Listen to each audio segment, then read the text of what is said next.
morning, football fans, and welcome to 3 and Out, right here on IE Sports Radio, your direct feed for all that is sports. What's going on, guys? Good morning to you all. Hopefully you're all having a wonderful weekend so far. I know it just began. Well, for some of us, the weekend starts on Friday nights, right? But hopefully you're having a wonderful New Year so far. We are 10 days in. My gosh, look at that. Well, 9 full days. And just starting that 10th day, man. Today is January 10th, 2026. And, well, football is still raging. And, boy, is it raging hard. Today we got some fun stuff to get into, man, because yesterday we had... Look, the last 2 days, we had some pretty fun games, right? The Fiesta Bowl and the Peach Bowl delivered. But how did they deliver? We're going to get into that today because, oh my gosh. The U! Are they back? Are they? Will they be back? We're going to find out. And of course, Indiana. You know, they were never back, but they're here. That's what we're going to say about Indiana. Because you don't just take Oregon to the woodshed like that and not be, that team. Number one proves that they're truly number one by dominating Oregon last night in the Chick-fil-A Peach Bowl. And, well, when it comes down to it, we have ourselves a championship that I don't really know about. I'm still holding to my guns that the winner of last night's game is going to be the national champion. Sorry, Miami. But let's see. Let's see. We're already getting comments. Adam Karnick in the chat right now. The U is almost back. But will they be back? Will they hold the hardware? Will they hoist the hardware? We're going to find out next Monday. We got 9 days. Let's see. Also, today's show, man, we got some fun stuff to get into as well. The Under Armour All-American Bowl. Like, that's going to be fun. We got that coming up in just a few hours. Talk about top recruits who played in last week's next game. Okay, the next Under Armour All-American Bowl. And, of course, who's playing in today's game? We got the Polynesian Bowl in high school, the Dream Bowl. Find out why you're going to want to hear all about the Dream Bowl in just a little bit. And, oh, yeah, playoffs. Did someone say playoffs? Oh, NFL playoffs? I think so. You are now tuned in live to 3 and Out. Right here on IE Sports Radio. Your direct feed for all that is sport.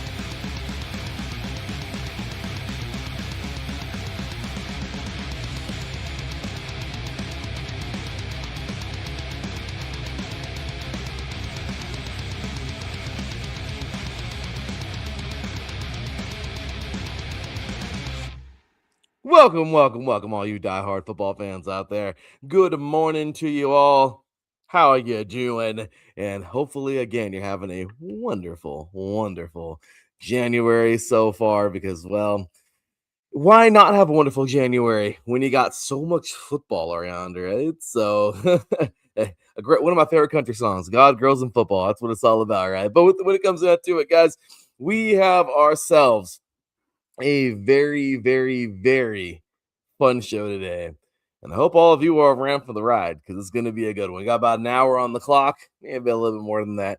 And we are going to have ourselves some fun talking about all kinds of different football today. And again, the Dream Bowl. What the hell is the Dream Bowl?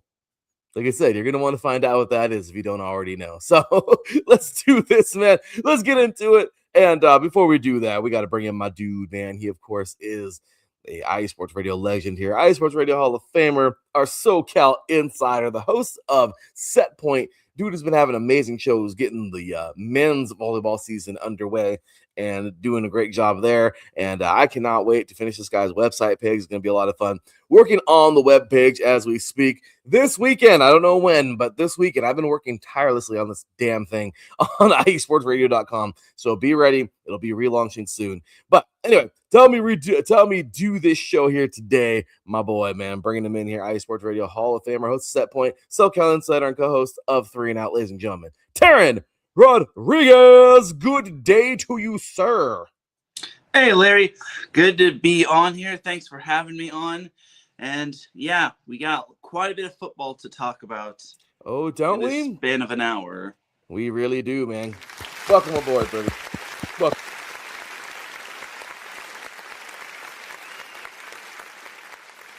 Man, I gotta always do that. So, all right, guys. Again, we got a lot to get into today. So little time, but it's going to be a fun one. Trust me, going to be fun all the way around. So I know we usually do our little commercial at the moment right now, but we'll do that mid-show because I want to make sure we get into these suckers and kind of start rolling today. So here we go, man. We got a whole bunch of crap to get into today. Lots of fun. We're gonna start off, of course, with the recap of the semifinals. We got the Hula Bowl preview, hula, right? Got a little hula action for you guys, man. That is the one of the all-star games of the FBS FCS. The high school football All-American Bowl, got that coming on up. The Dream Bowl, again, you're gonna want to find out what that is. We have the high school Polynesian Bowl coming on up, and of course, NFL wildcard weekend. So, Teran, let's without further ado, let's get on into the fun stuff. Just kidding. Let's get on into good old FCS, right? Because we had 2 bowl games, and we definitely want to talk about these suckers from the last 2 days. So Thursday, when we left off, we had a really fun show earlier this week, and we had some great guests. Man, we have Big Mike, our Indiana insider, and Josh Ritter, our Oregon insider, joining us. And we also had Joey Jets, our Miami insider. He wasn't with us like live, but he recorded a great video, so really fun there. And wouldn't you know it, his team made it on through. So let's go ahead and start there and talk about that Fiesta Bowl. So, all right, Teran, the day was Thursday, January 8th. The stage was set, and it was a pretty fun little battle. However, Miami survives Ole Miss 31-27 in an instant classic at the Fiesta Bowl. Late game poise, clutch drives, and one final stand sent the Hurricanes to the national champions. Carson Beck caps a 75-yard drive with the go-ahead TD to lift Miami past Ole Miss towards the end of the game. Ice in his veins, man. Hurricanes are title bound. This was pretty crazy. Statement made. Darren, you and I have been ripping on the U, and again, not because of the U itself, but because of the fans prematurely saying the U is back for like the last 5 or 6 years, and it's kind of funny. Now we're staring at a team who actually might be back. We knew it would happen one day, right? So I don't know. Let's see. But I keep on saying lift the hardware first. Darren, your thoughts on this game? It was an instant classic. Oh my God. But if you're Ole Miss, that defense really just could not keep it going. And the fact that Trinidad Chambliss was able to lead his team down the field, down to the opponent's 35 to get themselves one last chance at a possible, I wouldn't say Hail Mary, but a possible shot at the end zone. I mean, it speaks volumes of how the Ole Miss offense was literally carrying this team to relevancy, whereas the defense, it just didn't feel like it was there for the most part. So I think for Ole Miss, it's tough, but Miami, they backed their defense with some amazing offense. And the thing is about the Miami is that they only had 1 turnover, and that was that unfortunate interception that was just tipped and then picked off. So all in all, for Miami, they're really proving that they might be the team of destiny. Remember, they were the last team in, and the fact that they are pretty much just 1 win away from the national championship is outstanding. I mean, they've taken down 3 quality programs in A&M, Ohio State, and Ole Miss. And this one was kind of going to be their true test. Was their defense going to be up for the challenge? Yes and no. Their offense, on the other hand, they really answered the call. 459 yards of offense, just absolutely amazing. And they were just super clean on 3rd down. Ole Miss, on the other hand, was only 2 for 10. And time of possession was just all Miami. It was a pretty solid game for Miami, man. I mean, you can't doubt these guys, right? They played well. They played very well. I mean, you're right, man. Look at all that time possession. I mean, this was nuts. Ole Miss took the lead late, but Miami answered immediately. It's crazy, man. I mean, these dudes played so well. The time possession, as you said, 41 minutes and 22 seconds, 459 yards total offense. I mean, dude, these guys played one hell of a freaking game. But you cannot, and I will just say this right now, and I know, Teran, you will agree with me wholeheartedly. My gosh, what a season What a freaking season for Ole Miss, man.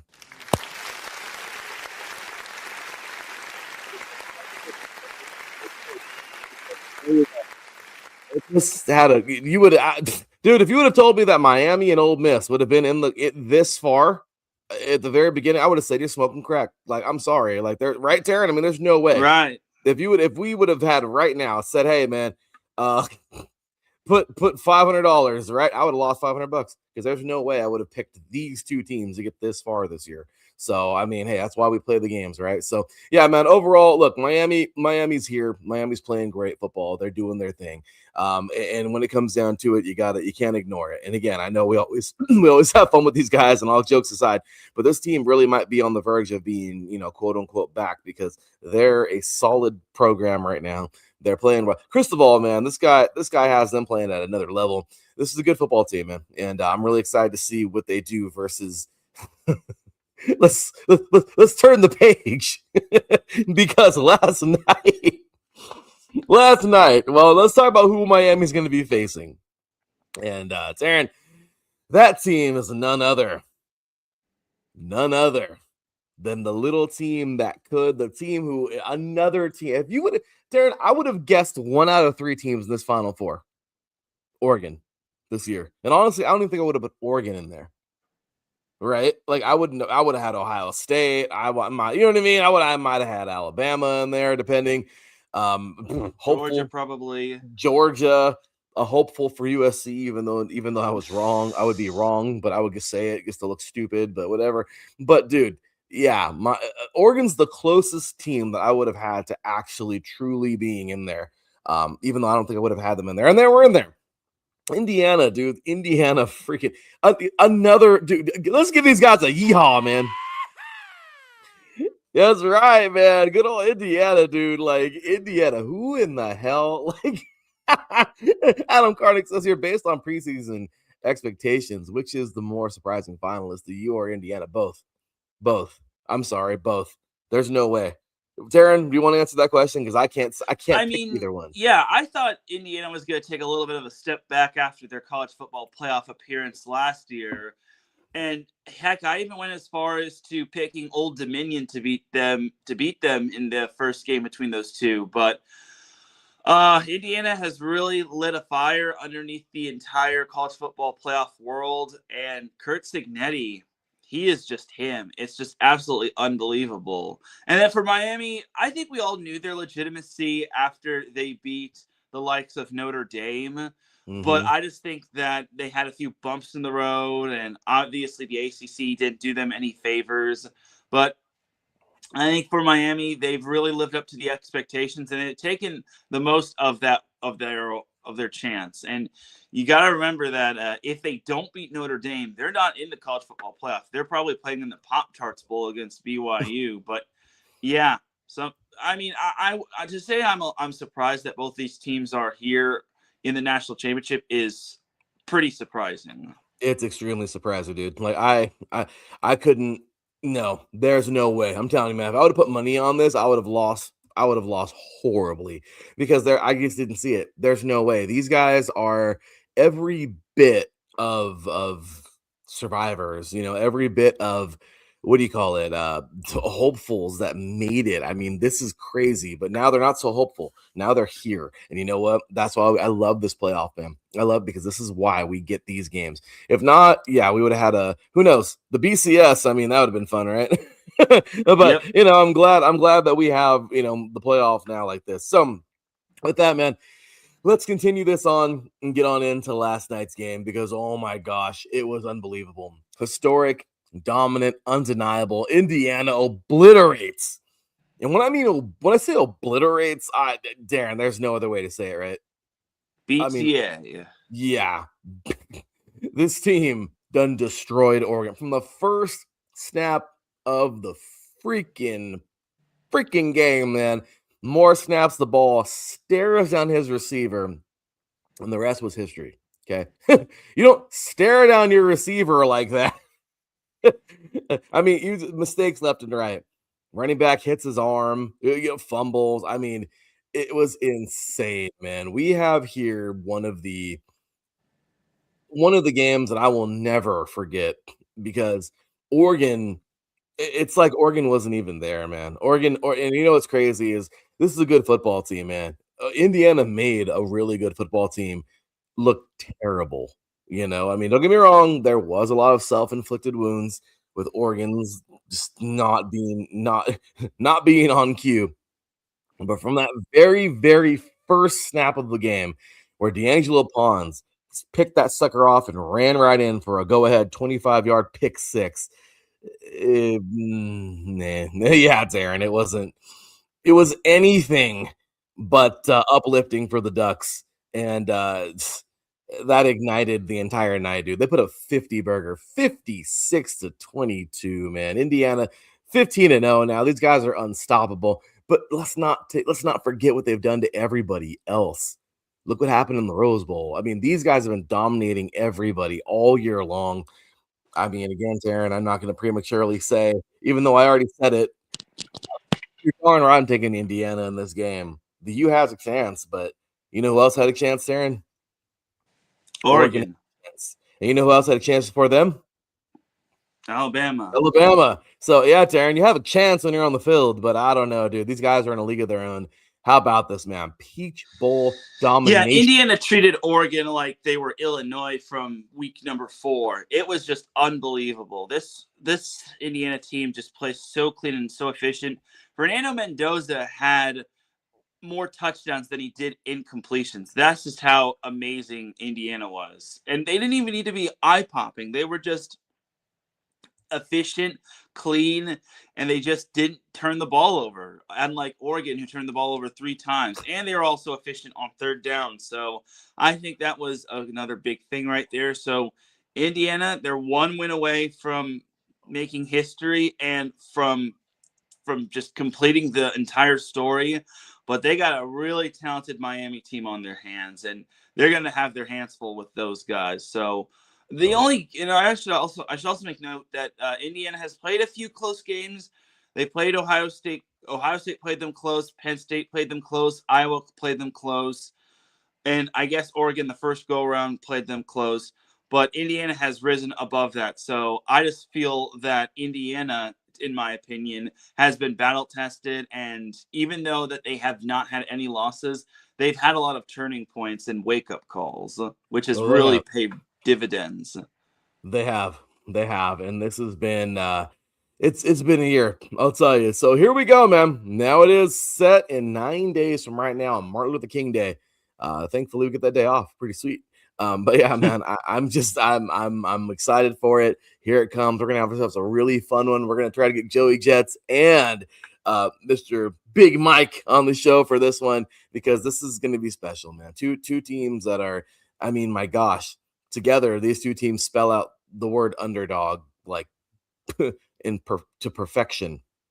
So I don't know. This is crazy, man. So salute to you too, Mr. Marcus Lowe's great. Indiana just scored again. Yeah, we didn't catch that one, Marcus, but thank you, man. Yeah, Indiana, by the way, the score is about 156 right now, by the way. I mean, dude, how about that, man? Because it was 35-7 at the half. Dude, 35-7 at that game was over. I mean, yes, Oregon fought back. Oregon did fight back in this game. But my gosh, it was like it's just like too steep of a slope. Yeah, there was no way. I mean, Indiana was putting points up. I mean, it was like a basketball game, bro. They were just shooting threes, you know. It was every single way they could score. I mean, that defensive line was on it. Oregon's offensive line looked like a wet paper bag, man. I thought I was watching the goddamn Raiders for a while. I thought I was watching a Raider game. It was a jailbreak up front, man. It was bad. It was bad. And what do you say? Adam says efficient. That's the best way to describe Indiana last night. Great call, Teran. No, absolutely, man. These guys went above and beyond. They absolutely destroyed Oregon in every facet of the game. And I'll tell you, man, right now you just gotta take a really, really, really good look at Indiana and say, no one's beating this team. Again, if Miami pulls it off, they got to play the game. But dude, this Indiana team is too good. You know, I love it. Every single time they what do you call it, interview Fernando Mendoza. I love it. You know, always talk about praising God, and they all do that, and God first. And they always talk about how they're a family. They love each other. They're very close. And you know what, man? That's what you need. Teams like this don't win, but teams like this win. You know, like it's amazing, man. These guys continue to play great football. So this gives me every reason to believe they're going to do the same thing in the national championship. But we got to play the game first. We got to play the game first. Absolutely. And Indiana, the big thing about them is that they don't have 5-star players. They don't have the flashiest players out there. They just have players that are like get it done players, the GID players, which I think is really cool. Like you don't need like the world beaters on your team. You just need a team that is close and like that a family that like comes together in like in the time of need. And that can be said for both Indiana and Miami. And that's kind of the reason why both of these teams are here. They don't have the biggest, flashiest players, especially not Indiana, but they have players that can win games. And that's what you got to do. You got to win the game, no matter how ugly, how pretty, how defensive, how offensive it is. So I think for both Miami and Indiana, they both deserve to be here, but only one will be the national champion. And it's going to be either the little ACC engine that could, or we're going to get a third straight Big Ten champion. And honestly, Teran, I'm leaning towards that right now. Again, we got to play the game, and let's see if Miami pulls this off. But oh my gosh, Indiana, man, this team, what it's going to take to stop these guys is unreal. So let's see what they can, what Miami can do. But oh my gosh, it's going to be a good one. So all right. That's going to do it for this segment, man. We're going to get into this a lot more next week. But take ourselves a quick break, show some love to our sponsors. We play 2 of them. When we come back, we are going to jump on into our little talk about some of these all-star games coming up here. We got 2 high school ones coming up this week. One today, one next Friday, I believe, or next Thursday, whatever it is. But we have the All-American game today, the Under All-American Bowl, and then, of course, the Polynesian Bowl for next week. And find out what the Dream Bowl is, and also Hula Bowl. Some of you know what that is. We'll talk about that. It's coming up in actually about 30 minutes right now. And then we got some NFL playoffs to get to today, and we're making some picks. So with that, let's go ahead and jump on into our first break. The only break we're going to take of the day. And Teran and I will see you on the other side. You are watching 3 and Out right here on IE Sports Radio, your direct feed for all that is sports. Be right back after this.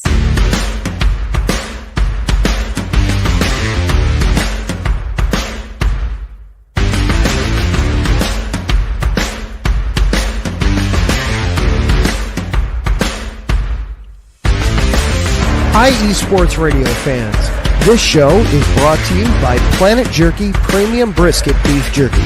Planet Jerky is the official jerky of the 2022 California League champion Lake Elsinore Storm, Single A affiliate of the San Diego Padres. This all brisket jerky has gluten-free options, contains no MSG, no sodium nitrate, is low in sugar, and high in protein. Go to their website at planetjerky.net and follow them on Instagram at Planet Jerky. Planet Jerky, the jerky that's on a whole other planet.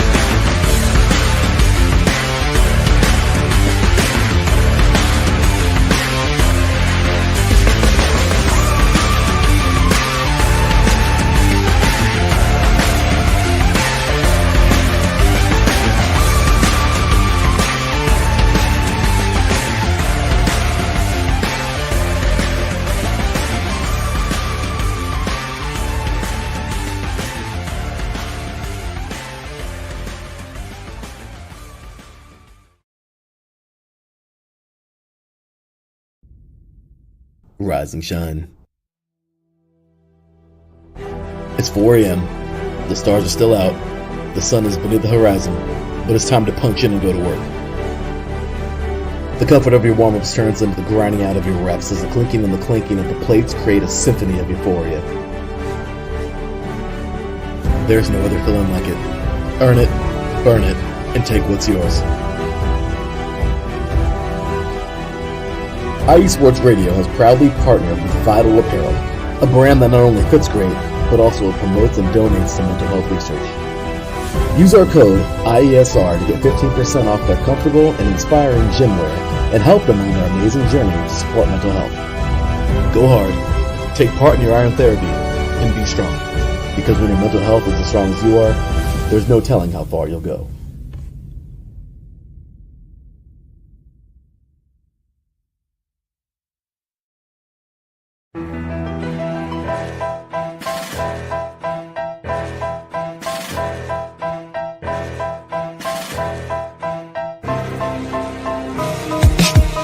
For the last 10 years, IE Sports Radio has been bringing you amazing content ranging from interviewing legendary athletes, coaches, and other authorized media personnel to building tailor-made shows dedicated to all major sports cities around the country.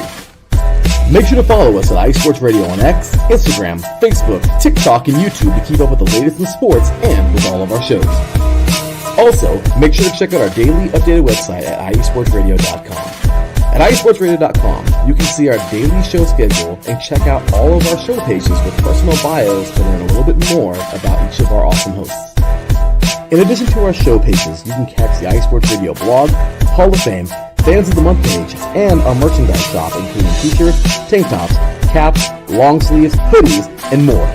For now over a decade here at IE Sports Radio, we've continued to be by the fans, for the fans, and we thank you all for your support and for making IE Sports Radio your direct feed for all that is sports.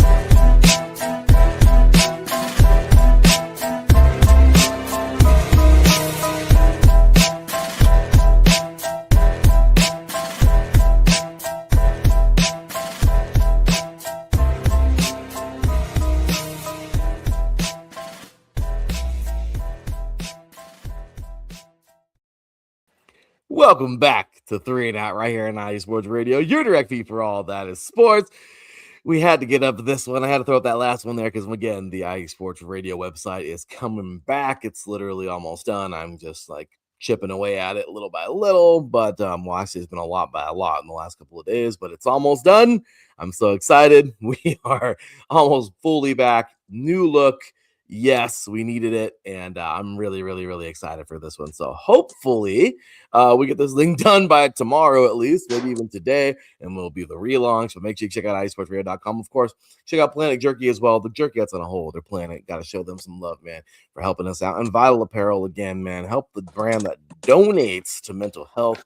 Check them out, man. Great fit, great gym wear. I got an iron therapy gym shirt myself, so check it out, man. Show them some love. We really appreciate you guys for sticking around and for helping us out, promoting our sponsors, because again, they're what help keep the lights on, and we owe them a lot. We appreciate them for doing what they do and for helping us out. So check them out. Grab some Planet Jerky, grab you some Vital Apparel for the gym, and of course, check out iSportsRadio.com, man. We got it all. We do our best, and trust me, there's gonna be a lot more, man. Did someone say blog, Teran? Oh yeah, that's coming back. All kinds of goodies are coming back on iSportsRadio.com. So really excited. New look, revamped pages. Everything.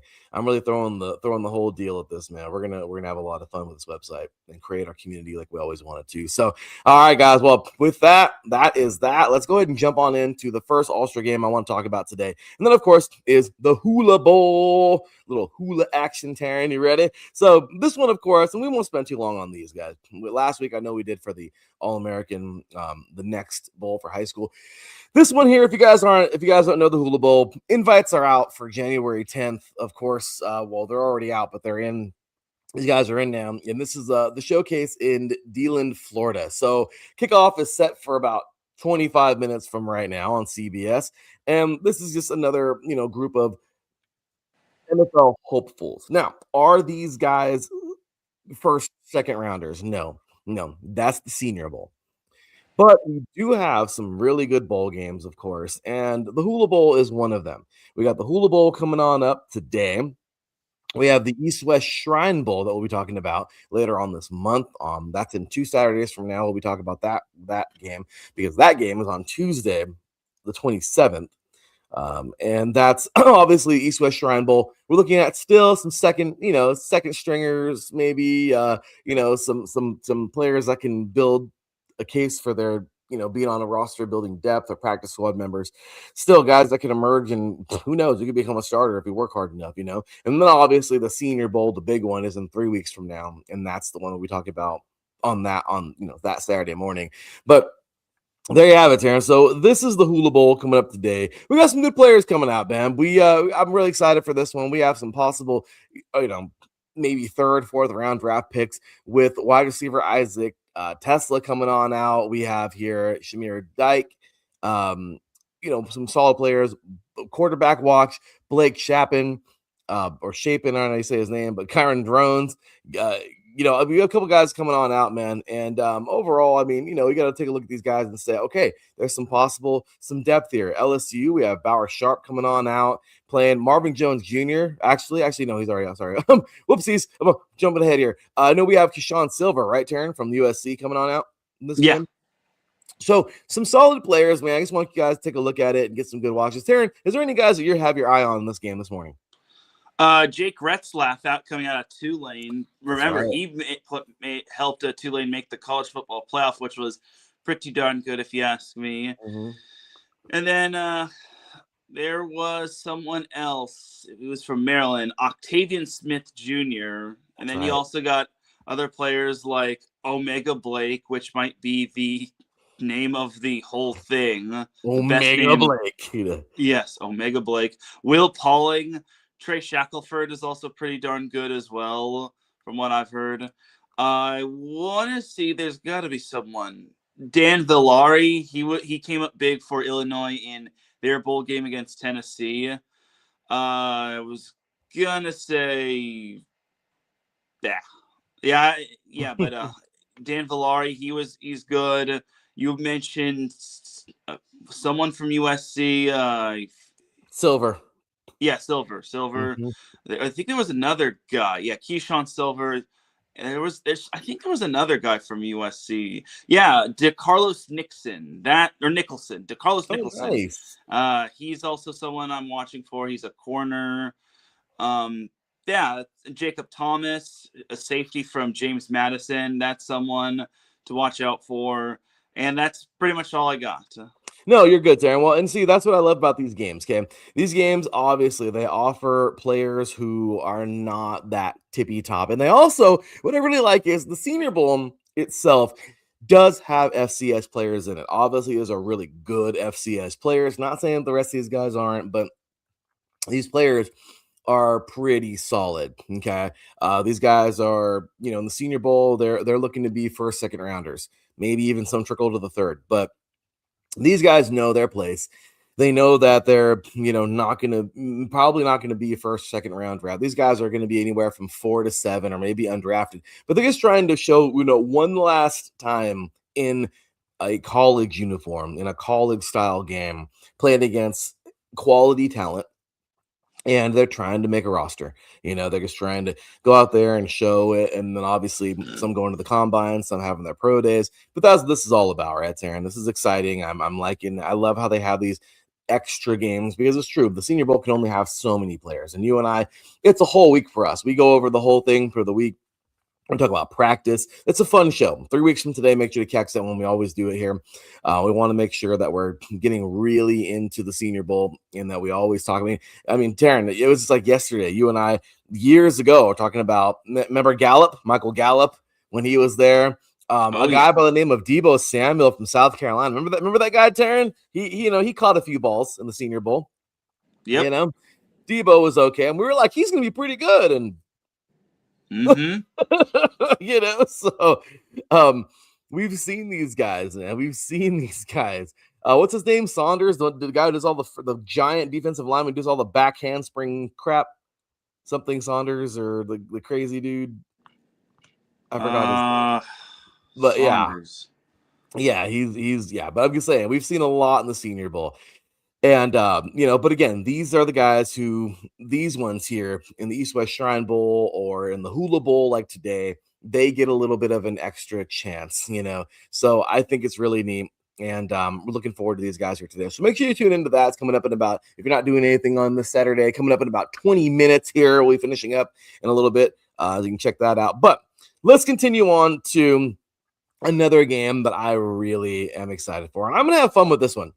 I'm going to really have fun with this one because I am going to be flipping between all of these ones here, Teran. We have some, good stuff here, right? These are always fun. We're flipping around here. Well, guess what? The Dream Bowl. Some of you are probably saying, well, there's a million other bowls out there, so why not add another one and name the Dream Bowl? And you're totally right. But what is the Dream Bowl? Well, I'll tell you. The Dream Bowl is something special. I think this is a really, really cool game because it really is a dream. I wish it was around when I was playing, but this is a really, really neat deal. And I will give you this. The Dream Bowl. It's on Sunday, tomorrow at 12 p.m. Central Time, so 10 a.m. our time, Teran. It's in AT&T Stadium in Arlington, Texas, where the Cowboys play. And this is really neat. What the Dream Bowl is it is a chance for players that are even a little bit lower on the depth charts. Because don't forget, okay, everybody's a dude. Okay, we all know in high school, you got dudes who just wear the jersey, right, Teran? You got dudes who just come and wear the jersey, okay, and they that's it. They know they're not going nowhere. They just want to be cool and be on the football team, and some don't even play. It doesn't matter. Then you got the dudes who are, in the middle. They're pretty good. They're trying to become starters. They're working hard, but they know, Teran, that's probably the end of the road, right? You got some guys who are pretty solid, but their aspirations, their dream isn't even to play football. They're just playing in high school because they like it. They want to stay in shape. They enjoy themselves, and that's it. They don't want to go into college, and they have another career in mind, And then you got the dogs, okay? Then you got the Lions, the team who is on the field of lions. Or that's what college is. You get your starters, your dudes who are true dudes, okay? And some of those dudes think they're dudes, but they're not really dudes.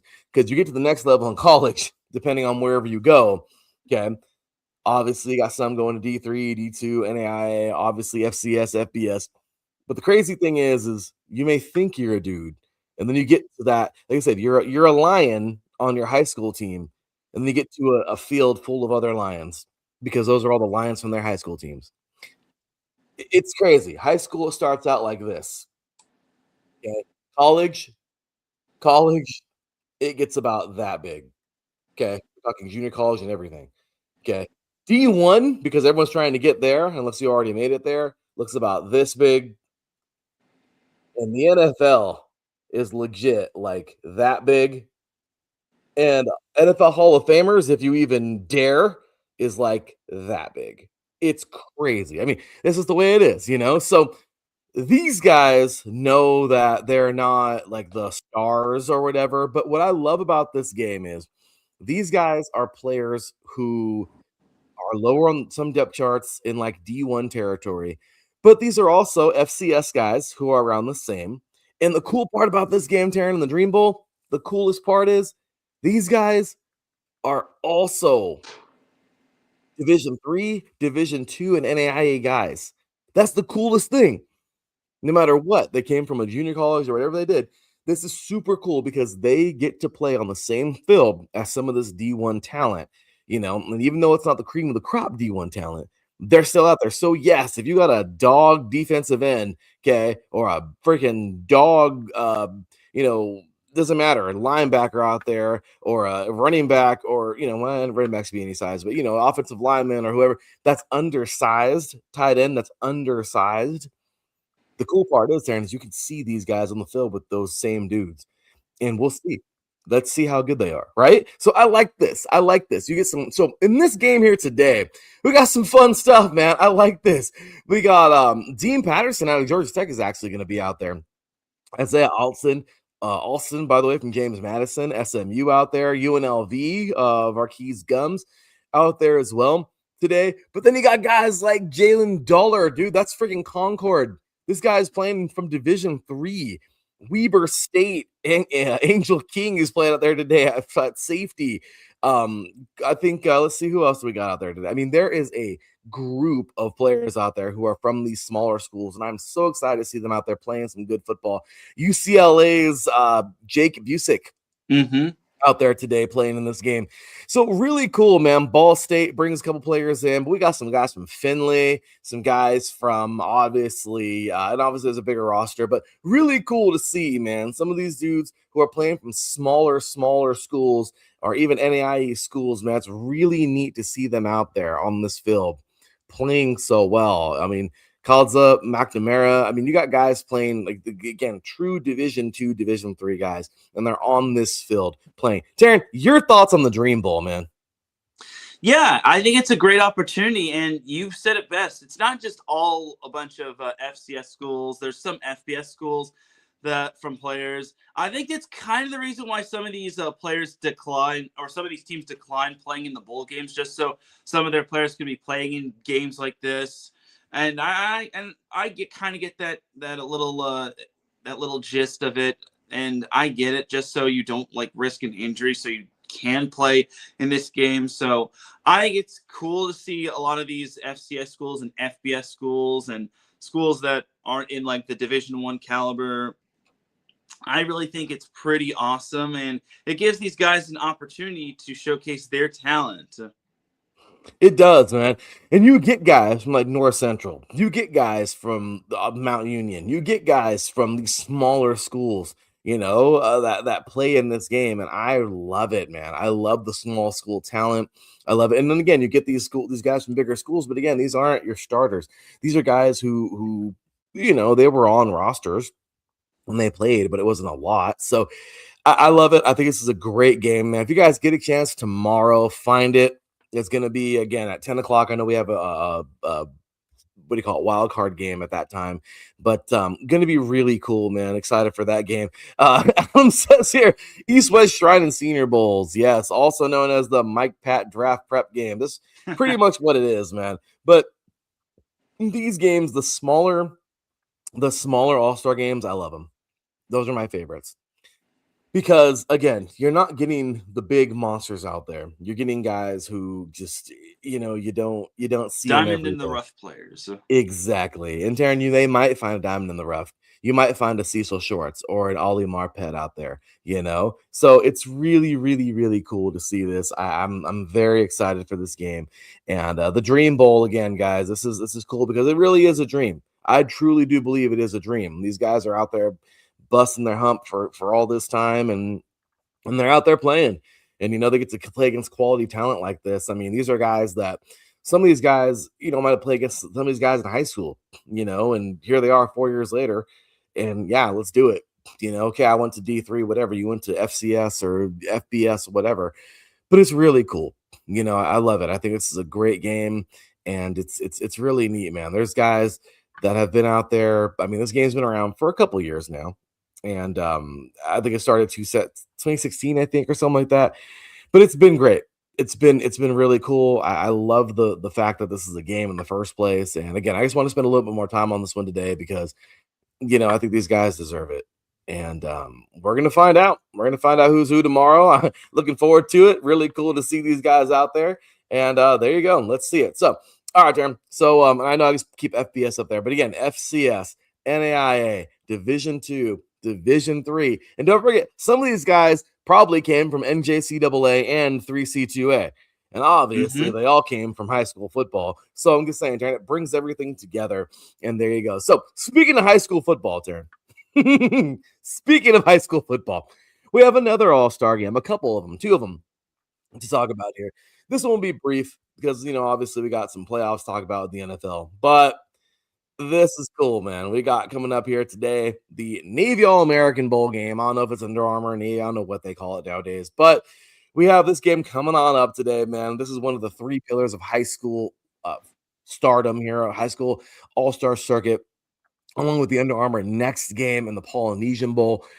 This one's going to be fun. I guess this is the Navy. I'm telling you, they changed these dang names. But today, in this all-star game, you heard of a guy named Chris Henry Jr., Teran? Yes. Of course you have. You probably met him before, Teran, actually. But, yeah, guys like this, who's committed to Ohio State, coming out of Mater Dei, 6'5", elite ball skills, playing great football. You have guys like Caden Dixon Wyatt. I think Teran knows who that guy is. Yeah. Just a little bit. I think he's met him in the past. Guys, that are dogs. Bishop Gorman's Jet Washington, James Carrington, IMG Academy's monster offensive lineman and defensive lineman. Trent Mosley, I think Terrence mentioned him like once or twice during the season. Bunch of times, yeah.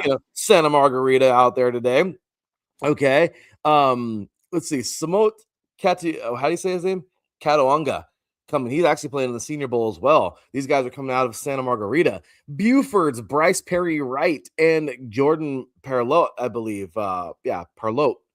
I mean, just dogs coming on out, man. These guys, this is one of the staples. This is actually the biggest of the 3 All-Star games. And this is it, Teran. I mean, we got some guys coming out that are getting ready to play and looking forward to this, man. Deshaun Redu as well. Felix Ojo, monster coming out of Lake Ridge. Oaks Christian, again, like I said, Deshaun Redu. I mean, there's just a lot of guys coming on out here, Teran. So give us your thoughts on this, on these guys coming on out.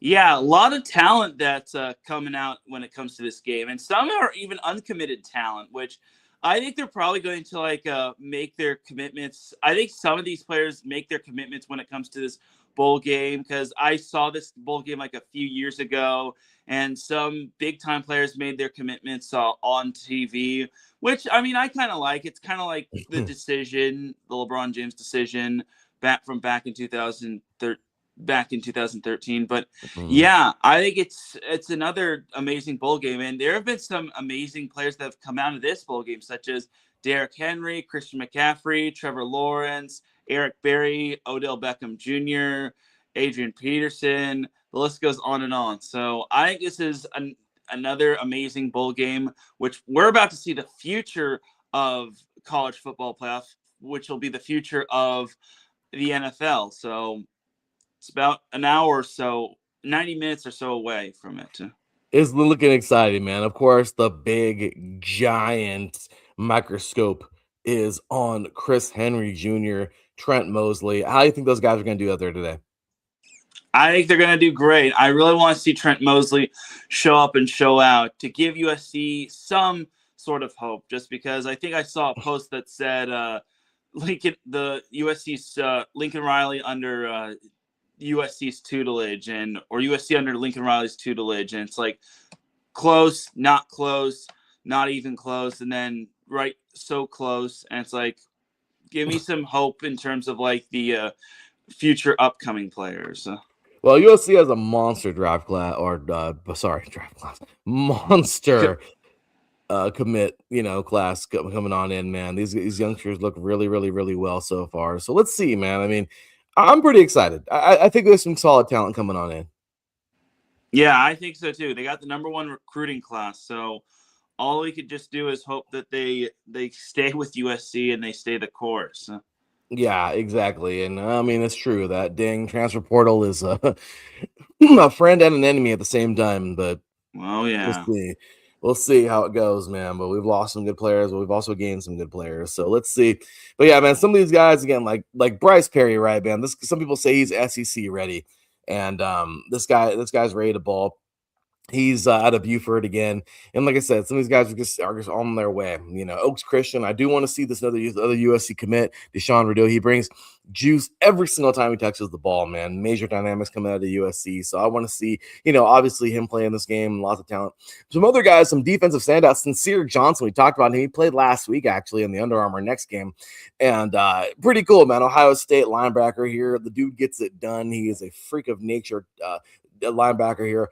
IMG Academy also throwing out Jake Krull, another beastie player who I'm really looking forward to seeing, because I don't think he played last week, or maybe he did, but he's an Oklahoma commit. And Tariq Booney, Michigan edge rusher here. So, just some more guys that these are guys that we'll be talking about one day on this show in the NFL. So pretty cool and exciting to follow their journeys. So, all right, Teran. Also, by the way, I think, and if I'm not mistaken, I don't think Easton. Did you see Easton Royal's name on there or no? Easton Royal. Yeah, crazy one-handed catch last week. Oh, yeah. I know what you're talking about. Yes. Yeah, I don't know if he's actually playing this game or not. I didn't see him on the roster, but I think I read somewhere that he's actually going to be there or whatever. I have no idea. But Again, Easton Royal, man, a freak of nature player there. He's going to Texas. So I don't know He if he's played in going the previous bowl game. Yeah, he played there. So I know Easton Royal is a monster. Adam's being very silly here because it's an M, not I-N. I am Academy versus the JUCO. So no, not the same level.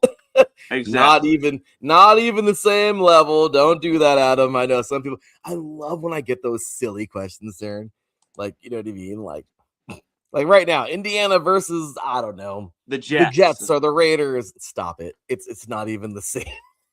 We had that one time with the Steelers taking on a college football team, and it got ugly. Yeah, you're talking about grown adults playing. Yeah, no. Appreciate the question up there, Adam. Yeah, no, not even close. No. Different level, different strength, different type of athlete. But obviously those high school guys will get there, you know. But yeah. So anyway, Terrence. So really looking forward to these games, man. I mean, looking forward to that. And then of course we have the Polynesian Bowl, and this one we'll try to wrap it up super fast. I forgot Peyton Houston, I think, is also going to play in this game coming up today as well. The young man he's going to LSU. So him and Zion White, I believe, are going to play from the IMG Academy as well, wide receiver. So really quick, too, just to throw this out there, the Polynesian Bowl, of course, is going on this week. That is next Friday. At 6 o'clock Pacific, 9 o'clock Eastern. And that's going to be fun, man. I always love this game because I do feel that, obviously this is the next level here, right, of players. But I guess really quick shout outs to these players played in this game, the Polynesian Bowl. This is another all-star game. And you're getting guys out of Kahuku, man, gold standard, Kiku Uamua, tight end out of Florida. He's kind of going to Florida. Tana Noah Ili, I believe he's going to USC. Malaki, let's see, how do you say? Or Malachi Soliai Tui going to UCLA. So I mean, you got some monsters coming out of this game, man. I'm really looking forward to these guys coming out as well. And if I'm not mistaken, I did see that Chris Henry is actually going to be playing in this game too. I don't know if I saw that. Yeah, also, you're right. In Tapui, the offensive tackle, is out of Notre Dame, is also going to be playing in this game. He's going to USC. So really cool, man. I mean, again, more talent coming out of this game. Lots of fun games here. Lots of really, really, really great talent. And I love it, man. It's going to be awesome bowl game here for these youngsters. So with that said, there you have it, man. We are done with our all-star games, and let's see who does what. But before we do that, any players you're looking forward to in the Polynesian Bowl? I already picked mine. Big boy coming out of Monterey to go to USC because we need a lot of better players in the offensive line. But I mean, I don't know what you think. This game is loaded. I'm looking forward to seeing Jace Johnson, the quarterback who's committed to Texas A&M, as well as Juju Johnson, no relationship. He comes out of Long Beach Poly, so that and then also Simode Katawanga. I also am looking forward to seeing him too. We got some, and that is pretty much it. Another one uncommitted.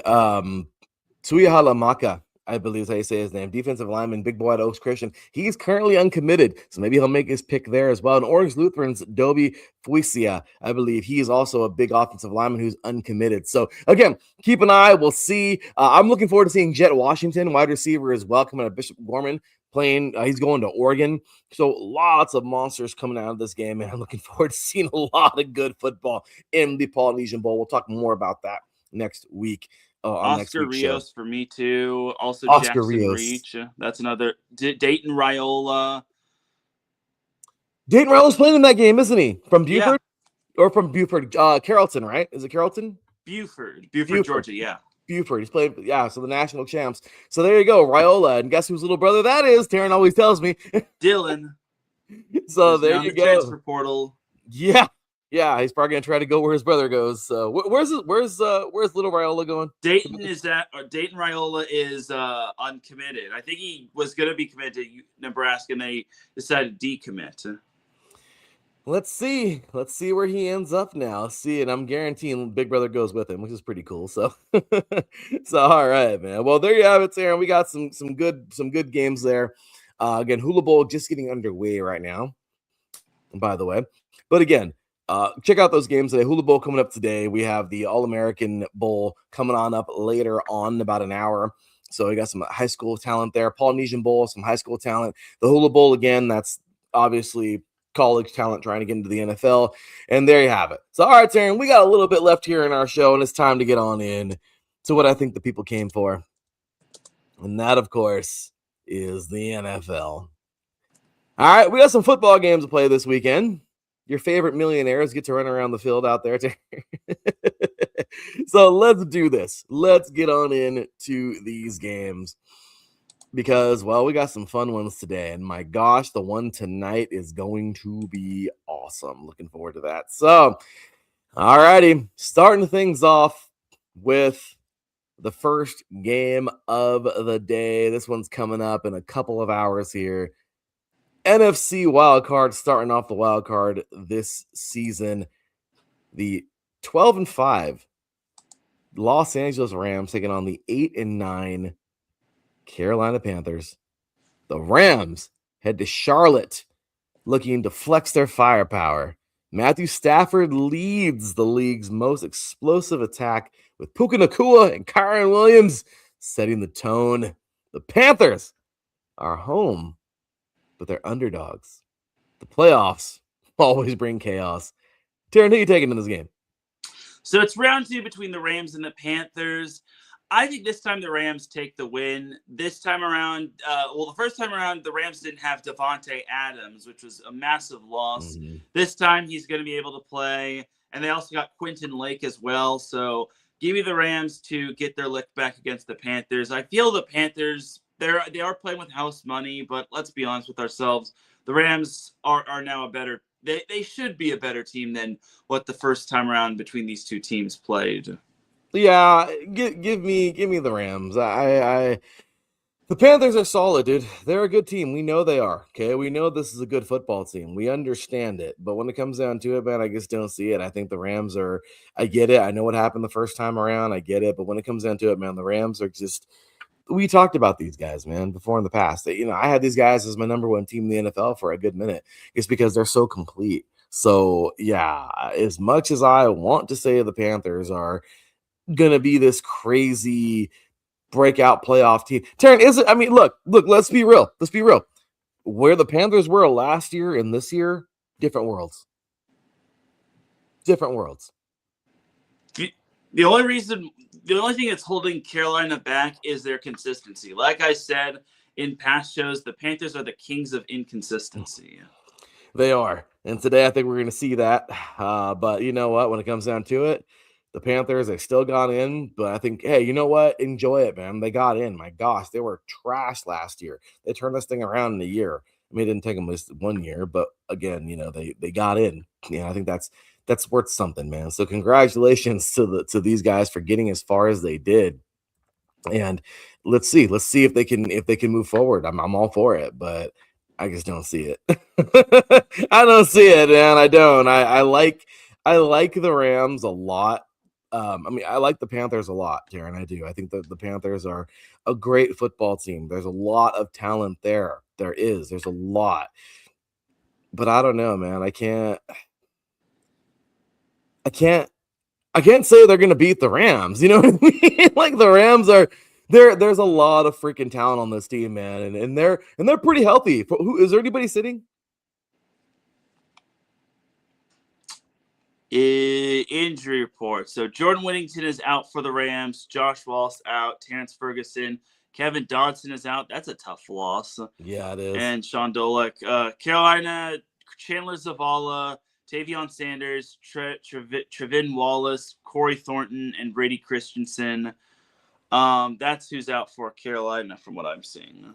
Okay, well, there you go, man. I mean, Carolina has Carolina's got some dudes, and we know this team has really turned things around. But again, I don't know. But I will say this, okay? I'm not going to totally dog them. I think they have a really good chance, a good shot. But to help us talk about that, Teran, I want to bring in somebody who can give us a little Panther talk, man. Our very own Neil, our Panthers insider here, our North Carolina insider. Good old Neil dropped by, sent us a little video here. We're going to hear what he has to say about the Panthers and, of course, this playoff game. Let's check him out. What's up, everybody? It's Neil Curtis, the Carolina Insider for IE Sports Network, your direct feed for all that is sports. With a quick game preview for the Carolina Panthers' first playoff game since 2017, their first home hosted game since 2015 when they played the Arizona Cardinals. And starting in that game was none other than Cam freaking Newton. And who's going to be here this weekend? Cam Newton. He's coming back to Charlotte again. He did come back briefly. I think it was 2021 when he came back and played for a few games.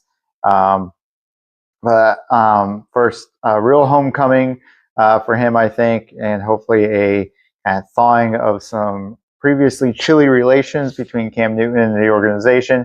But he will be there on Saturday to pound the drum and welcome everybody into the playoff game. He will also be there just prior to the game with the Roaring Riot. That's the Carolina Panthers fan club. And they always host a tailgate for a few hours prior to the game. And he will be there to record his podcast, 4th and 1. And hopefully maybe interact with some fans too. That would be really cool.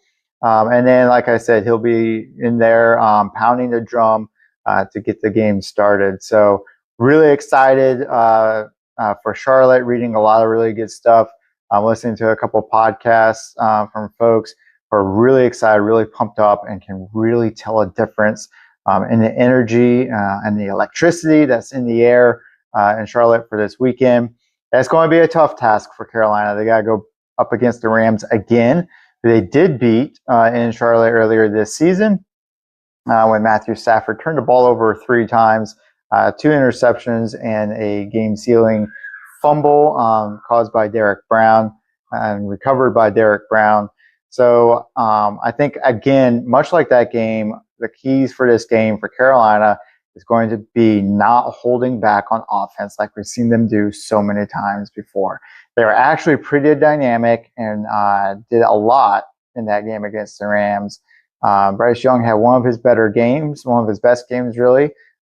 He had previously had the game against Atlanta, where he set a franchise record for yards. I really think this game against the Rams was probably better than that game.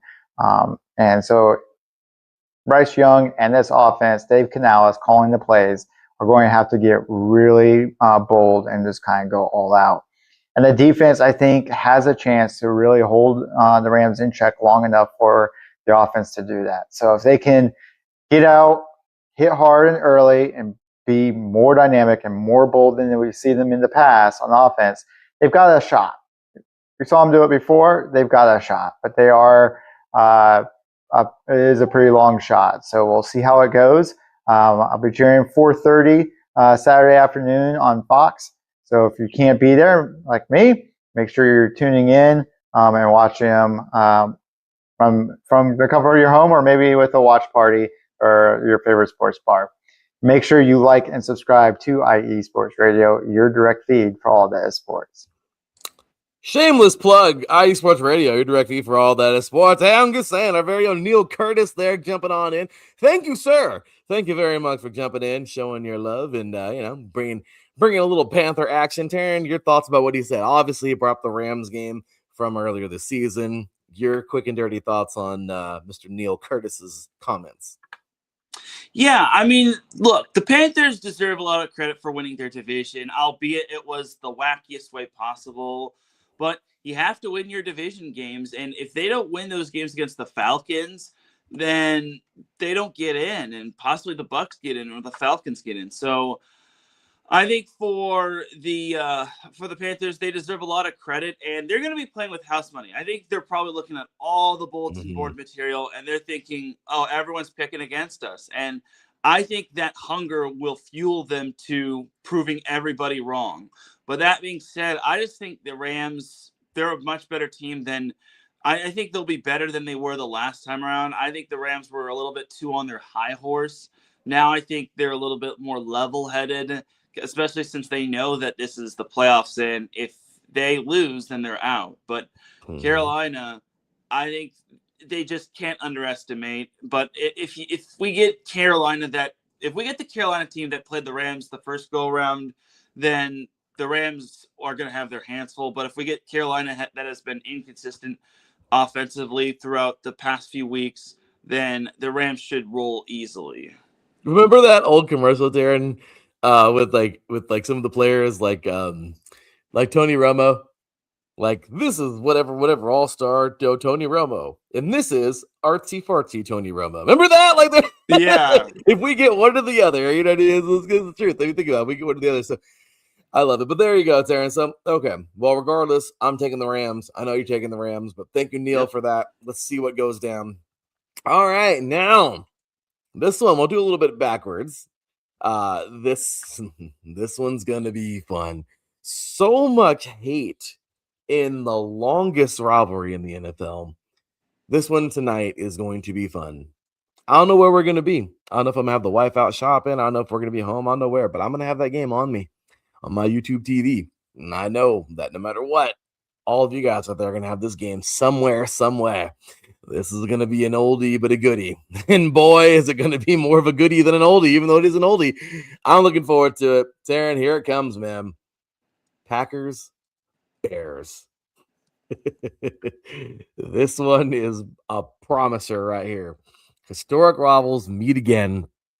This time in January, Caleb Williams has the Bears believing, while the Packers counter with poise and timely plays. Romeo Doubs, man, looking solid. Soldier-filled, playoff stakes, and everything on the line. This game will be fun.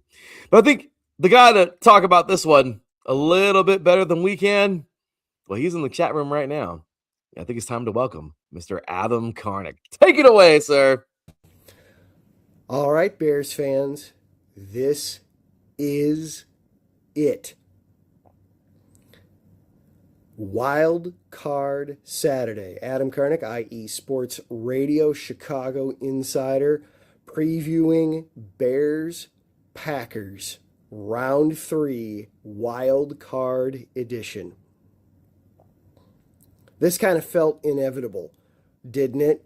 Back when they had the first meeting at Lambeau a mere 6 weeks ago. Amazing how it's so rare in the NFL to wind up having divisional opponents meet in the playoffs for that third meeting, but then to have a third meeting in just a 6-week span,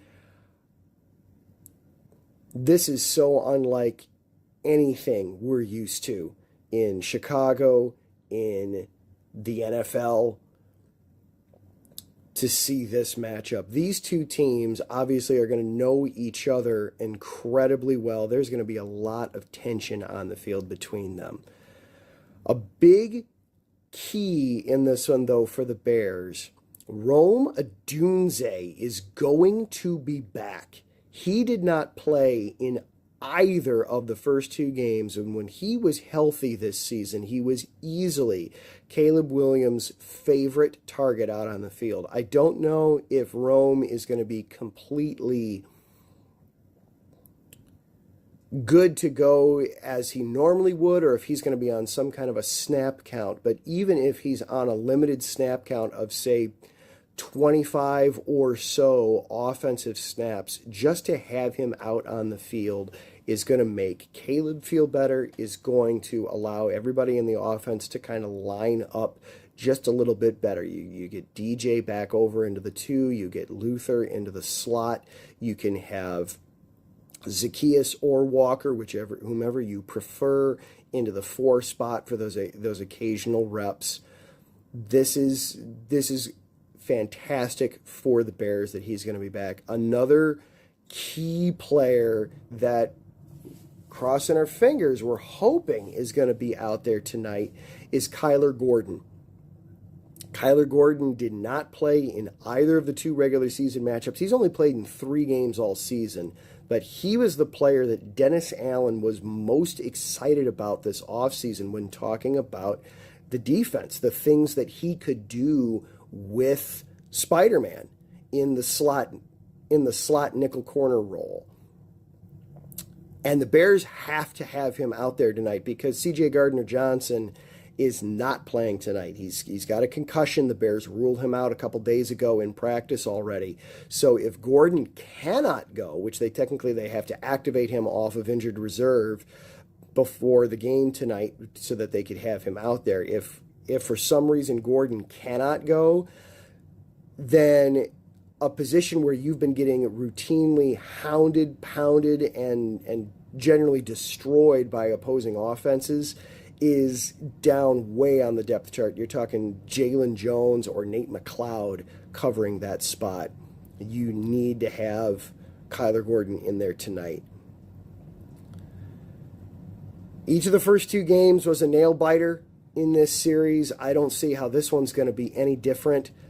The Bears do need to get off to a quicker start tonight. Amazingly enough, the Bears' offense has not been out on the field with a lead since the Cleveland game. That was a month ago that they had that. It's been a long time since they've been out there with the lead. Yes, the Bears had 2 separate leads against the 49ers, but the offense never ran a play with the lead. So to me, it's imperative tonight at Soldier Field. The crowd is going to be amped. They're going to be hyped up. The energy is going to be electric. The Bears need to get out there to a relatively quick start and let the offense play with a lead. That'll allow the run game to really get going better, Caleb to settle into a rhythm, and everybody just feel a little bit better. There's no way this game is going to be a blowout. It is going to be close. Home field advantage goes to the Bears. Bears exercise their playoff demons. No playoff appearances in the last 5 years. No playoff wins in the last 15. And they have not won in the wild card round in over 30 years. But the Bears exercise all those demons tonight against their bitter rivals, the Packers. We're going to say Bears 26, Packers 20. Bear down. Go Bears. Good, better, best lives another week. And there is Adam Garnick. Darren, your thoughts on it? Look, I tell you right now, every time this Bears team has so much to believe in. They do. They do. And look, even Blue's here to join us now. Her comments here. I think she's picking the Bears. You know, she's like, hey, they got claws, we got claws. They got teeth, we got teeth. You know, they're a little bit bigger, but you know, I think she's picking the Bears.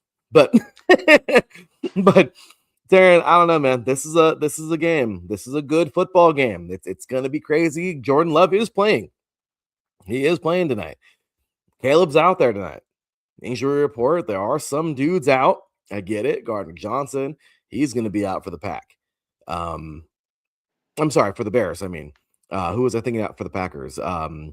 What's his name? The freaking offensive lineman, Zach Tom. You know, I mean, there's some guys who are gonna be out. Okay. But are they super significant? So when it comes down to it, man, this is going to be good. Who you got? Oh, man, this one is going to be a real fascinating matchup. It's the rubber match between these 2 teams. But, look, this one is probably going to be... I'm just kidding. Lies. But, honestly, this one's going to be close. I mean, honestly, I think Chicago wins. I think there's just too many injuries when it comes to Green Bay. It'll be close, though. If the first 2 games between these 2 teams have proven anything, it's that both of these teams are like so neck and neck with one another. I just think there's more. We have more to expect with Chicago than as opposed to Green Bay. If Green Bay had Micah Parsons and a few other guys, I would totally pick Green Bay. But unfortunately, since that is not the case, I got to go with Chicago. I think this has been a long time coming for them. This has been one of those, they used to pray for times like this to rhyme like this. So I think they get the job done, but it'll be close though. It's going to be close. And Teran, this is kind of crazy. I've been against these guys all year because I'm like, show me something. I think it's time. I think they have shown something, Teran. I'm going with the Bears, man. I know it sounds crazy, but I'm going with the Bears tonight. As much as I think the Packers can totally get it done, you're right. I think the injuries are just a little too much for these guys right now. Let's see. But I'm going to go with the Bears. I think the Bears have been showing out all season. And this team, they've made me a believer for sure. So I'm looking forward to seeing these guys on the field tonight. Let's see it. So, all right, next up, man, that's it for Saturday. We got 3 games tomorrow. We can make these kind of quick because we don't have any more videos for anybody else. But high scoring potential written all over this one. Trevor Lawrence looks to protect his home turf, but James Cook and the Bills bring a balanced attack into Jacksonville. This one will have lots of fireworks. Who you got? All right. So here's the thing about Jacksonville. They have won 8 straight games. They've been on a tear.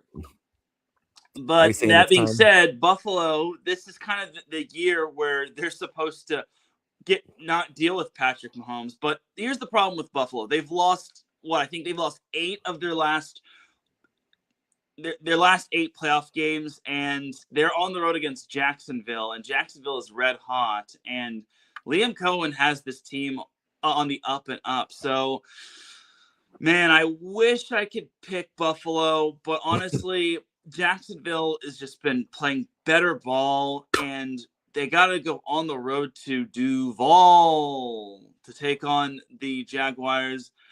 I hate to do this, Bills fans, but I got to go with Jacksonville. It'll be close, though. I think if this one has a high-scoring affair on it, but that favors Jacksonville. Teran, we've been talking about it for years. We talked about it, remember, again, on 8 Divisions in 8 days. We had some fun. We said the Chiefs' number was pulled. That was it. And the Chiefs went downhill fast. They were figured out. Injuries got them. Things just it is what it is. You can't have too much time at the top unless you're the Patriots for 2 decades. But they don't have Belichick. They have Andy Reid. Even though Andy Reid's pretty good. But I will say this. Look. Again, changing of the guard. The Bills had their time, Teran. They did. They didn't do anything with it. I want to pick the Bills. Heart says pick the Bills. But Teran, I've gone heart and mind a lot this bowl season, and in bowl season, and NFL playoffs maybe a little bit different. Sometimes you want to go heart, but the brain will always probably in the NFL will be the correct pick, and the brain is telling me Jacksonville Jaguars. Can we get a Duval? I know I hate it. I feel terrible.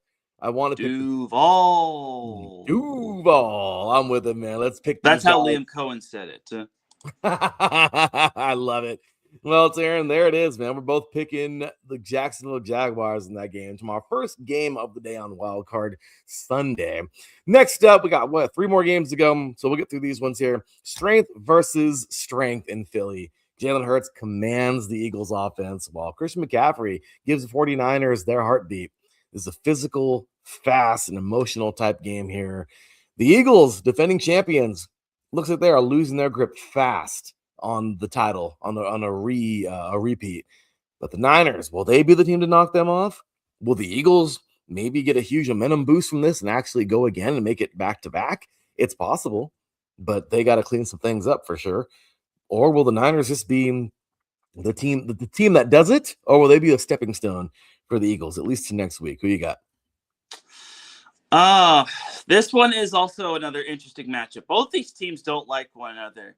My biggest concern is for the Niners is their injury concerns. They won't have Fred Warner, no Nick Bosa, no Trent Williams. Don't think they'll have Ricky Pearsall. And Brock Purdy, I think, is a little dinged up. He got dinged up from the Seattle matchup. So, as inconsistent as the Eagles offense is, I think this is kind of where they start to shake off their inconsistency. I'll take the Eagles, but I expect the Niners to really make them sweat in this one. Teran, you and I are just going tit for tat today, and I'll take it, man. You and I are having fun. Yeah, I'm right there with you. Obviously, I don't, unless I really have to pick the Niners, I won't. But yeah, I'm all for it. I think the Eagles will, I don't know about repeat, man. I do not know about repeating this year, but I do know the Eagles, I think, are the better football team here. I got them winning this game for sure. Next up, it's going to be a cold one in Foxborough in New England. I was trying to say them together, but I was going to sound like an idiot. So here we go, man. A playoff debut moment for Drake May as the Patriots and his brand new Patriots, because, oh my gosh, this football team. The Patriots were amazing for 2 decades. Then they fell apart for just a few years, and now the Patriots look like they're back. And again, just like Miami, I don't want to call them back, okay, like the U, but damn, they're looking real close. All right, Patriots are looking really dangerous right now, but they're also hosting a dangerous football team in the Chargers. Stephon Diggs has a security blanket and a stout defense behind him. New England looks to really impose playoff discipline at home, as they have in the past. But don't forget, those past teams wasn't this team. But the Chargers are coming in here with firepower. This football team, I mean, I had them winning the AFC West this year. No one saw the Broncos. I don't even think the Broncos saw the Broncos doing what they did this year. But I'll tell you right now, the Chargers have lots and lots of firepower. This game could honestly be the best game of the weekend. I like the Chargers' chances a lot, but my gosh, picking against New England's going to be hard. What you got for this game? So I mean, here's the thing. This might be the best 2 versus 7 matchup we've seen in the new format when it comes to the NFL playoffs. Look, one of the big things that the Chargers have going for them is that most of their players did get some rest from last week. They also got their defense is also pretty darn good as well. And look, Justin Herbert and Khalil Mack are hungry for their first playoff wins. It should have happened back in 2022, but unfortunately we don't talk about that. But oh man, look, I'm obviously picking the Chargers just because they're my team. I wouldn't be surprised if the Chargers wound up pulling off the upset. This feels like a 50-50-ish game, just because the Patriots have had a paper soft schedule, and now they get a little bit of a somewhat dangerous team. My only concern for the Chargers is the offensive line. And I know the Patriots aren't the highest blitzing team, but you already know Mike Vrabel is going to be calling out blitzes against the Chargers and Justin Herbert. So, I mean, the Patriots aren't the highest sacking team out there, but they're still up there. So I feel the Chargers' playoff experience from last year and a few years ago, back when they played Jacksonville, will be the difference maker. And they still have some players from that 2018 run when, aka Keenan Allen and Derwin James. So I think it's a matter of experience. But I also think you also got to remember that the Patriots have some playoff experience with the Stephon Diggs and so on and so forth. But I think the Chargers experience gives them a little bit of an edge. It's going to be a great game. And Teran, forgive me. Again, I'm always picking the Chargers with you, but I got to go Pats this time. It's all good. I don't blame you. So they're a little bit better. They're going to be home. It's going to be freezing. I'd pick them too if I wasn't a Chargers fan. And you know what? That's all good, dude. The Chargers have every chance to win this football game. They have all the tools they need. But again, heart versus head. The heart's picking the Chargers because it's just a feel-good story for the Chargers. They've been through a lot. The Patriots, obviously, they've been through a lot too. This is 2 feel-good stories coming together. I'm just going by from this year. Patriots, I had them as my number 1 team for a while, for a couple of weeks too. The Rams more so than them. But as of right now, I don't know. I'm going to go with the Patriots. But again, let's see. The Chargers have everything they need to win this game. They just got to go win it. So let's go see what happens, man. So next game and last one of the weekend, a cold prime time pressure match here because the heat is really on. D'Amico, I mean, I don't think he's on the hot seat just yet. He might be. I don't know. But you know how cutthroat the NFL is. But right now, Houston wants wins. They had great teams in the last couple of years, and then they have had horrible seasons. They've been the biggest roller coaster, I think, of the NFL for the last couple of years. And I don't think the man's job is on the line, but I do think, some people are just thinking, well, why not? What the hell? What's going on? We have a great team. We have CJ Stroud. So I get it. And then for the Steelers, well, shoot, man. I mean, we just seen John Harbaugh let go, okay, from the Baltimore Ravens. I didn't think I would ever see him get fired. Well, maybe his longtime rival in Pittsburgh. I don't know, man. They lose this one. I don't know. I honestly don't know. I don't know if they're gonna let him go. Steelers have only had 3 head coaches in their entire history. Teran, I don't know. Is this it? Is this if they don't win it this year, is he out? Is Mike Tomlin really on the hot seat right now? Or is he completely secure? I did not see John Harbaugh coming a million miles away. I could not see that one. I thought he was just going to be cruising there until the day he retired. And look what happened. So is this it? Is this the time where they pull the plug? Is this the last go round for Aaron Rodgers? is this really it? Is Rodgers really going to call it this year, no matter what happens? Obviously, he wants to ride off into the sunset. I mean, what is it? And then again, like I said, on the other side, you have a Texans team who has all the pieces, just like the Chargers do. But can they put it together? So I don't know, dude. This is the craziest one. I'm glad they saved this one for last. It was either this one or Chargers and Patriots for the last game that I wanted for sure. And this is the one. So this is one of them. So great game here. Looking forward to this one Monday night. Who you got? So fun fact, the Texans aren't playing on a Saturday for the first time in the 2 years that they've had CJ Stroud. Oh, this is the something's got to give matchup. Is CJ Stroud going to take his first playoff loss in the wild card round, or will the Steelers lose on Monday Night Football for the first time in what seems like forever? Oh, God, this one is like the toughest. This one is the toughest one to predict just because you have a lot going for the Steelers. Steelers haven't won a playoff game in 8 years, maybe 9. And I think it was 8 because I think the last playoff win was against the Chiefs, if I'm not mistaken. But it's been a while since we've seen the Steelers win a playoff game. But the Texans, they are on a heater. They started 0-3, but now they've really turned it around. Their defense is still elite.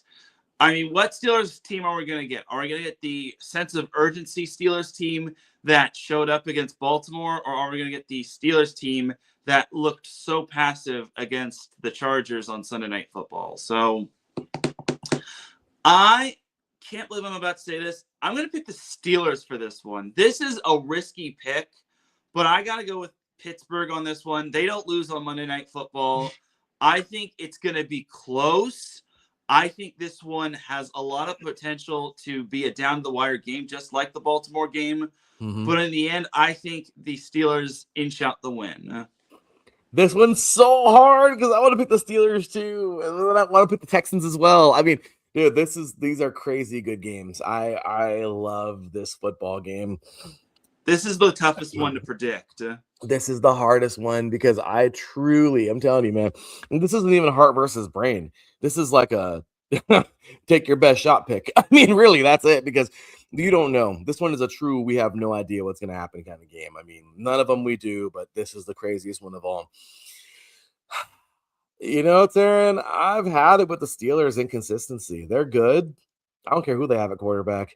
I'm going with the Texans. Let's see what happens.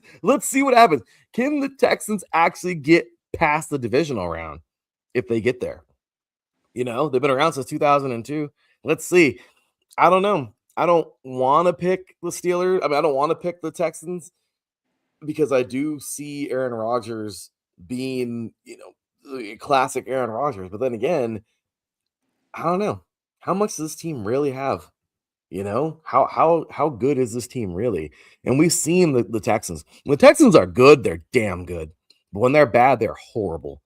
So I don't know, man. As much as I want to pick the Steelers, though, I'm just gonna throw a wild card. This is wild card weekend, so we're gonna throw a wild card there. I'm gonna throw a wrench in the gears and say, "Let's go, man. Let's see what happens. Let's go, Texans." So, all right, man. Well, with that said, anything else for us today? I think that is it. Let's cue that music. take the snap and let's do this. Teran, let's go, man. We had ourselves a fun one today. 90-minute show, man, but we got deep into it. Hula Bowl is rolling right now. Fun game so far. And again, hopefully all of you guys enjoyed it. Today was a fun one. Definitely from start to finish, a fun one.